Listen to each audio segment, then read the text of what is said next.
Bonjour, on se retrouve aujourd'hui pour la deuxième partie de la vidéo Le couple et l'amour.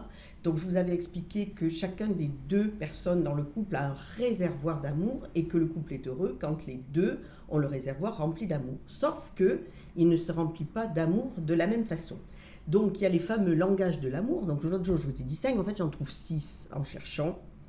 Et ce qui est important, c'est d'apprendre comment l'autre fonctionne, quels sont ses langages. Ça veut dire que son réservoir, il va être formé de 6 parties, mais qui ne sont pas forcément à la même hauteur que votre propre réservoir et vos propres langages. Et quand on veut être heureux, le but, c'est de savoir ce qu'on aime, mais de savoir ce qui est important pour l'autre. C'est d'essayer de comprendre son langage, sinon on ne se comprend pas. Le premier truc, ce sont les paroles valorisantes. Il y en a pour qui c'est important, d'autres moins.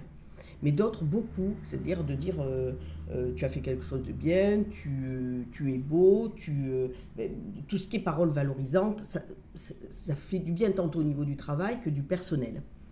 Le deuxième, ce sont les moments partagés, c'est-à-dire tout ce qu'on va faire ensemble qui va permettre de créer des souvenirs et qui va faire qu'on est bien ensemble. Et pour certains, c'est plus important que d'autres.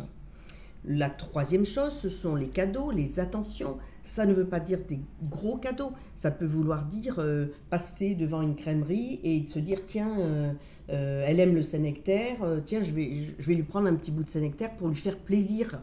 En fait, c'est ça. Et alors, il y a des gens qui vont y penser parce qu'ils sont fabriqués comme ça, et d'autres, ceux qui ne sont pas fabriqués avec, que ça ne touche pas, ce genre d'attention, ne vont pas y penser. Donc en fait, c'est ça. C'est pour remplir le réservoir d'amour de l'autre, c'est essayer de voir comment il fonctionne et ce qu'il aime.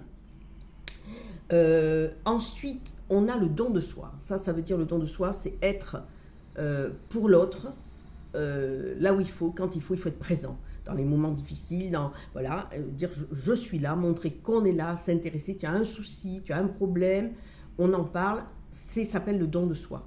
Et il y en a pour qui c'est plus important que d'autres. C'est pareil, donc pour vous, c'est comment, mais pour votre autre, celui avec qui vous partagez, malgré tout, c'est ce qu'on disait, hein, on ne gomme pas sa personnalité, mais par contre on rentre dans la vie intime et profonde de l'autre, et donc il faut faire cet effort si on veut que ça marche. Donc j'en étais au don de soi. Ensuite, on a les services rendus. Les services rendus, c'est le petit plus que j'ai trouvé en cherchant.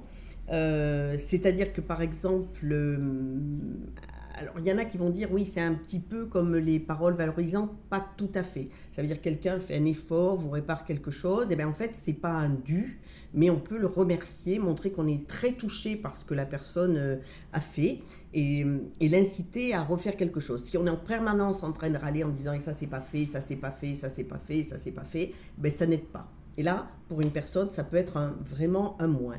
Et le dernier, bien sûr, là, c'est le toucher physique, parce que là, dans le réservoir d'amour, c'est quelque chose d'important, mais ça aussi, pour un comme pour l'autre, c'est pas forcément le même niveau. Y en a qui vont, les femmes souvent aiment sentir la tendresse quand même, le petit bisou dans le cou, etc., sans aller plus loin, mais ce toucher qui est important. Et puis souvent, les hommes se disent aussi tactiles, donc voilà, ne pas oublier cette partie-là qui est également très importante. Donc en fait, le but, c'est d'essayer de comprendre voilà, comment l'autre fonctionne pour remonter ses niveaux dans son petit réservoir d'amour, qui est grand, et quand il est rempli, et si lui ou elle, enfin voilà, fait la même chose, on se retrouve avec les deux réservoirs d'amour qui sont pleins. Là aussi, c'est un travail à faire et mettre en place une espèce pas une habitude, mais de le faire, si vous voulez, d'y penser. Voilà. Donc un automatisme, voilà, et pas une habitude, c'est pas du tout la même chose. Je vous laisse réfléchir sur la différence entre les deux mots. Voilà, je vous embrasse, à bientôt, au revoir.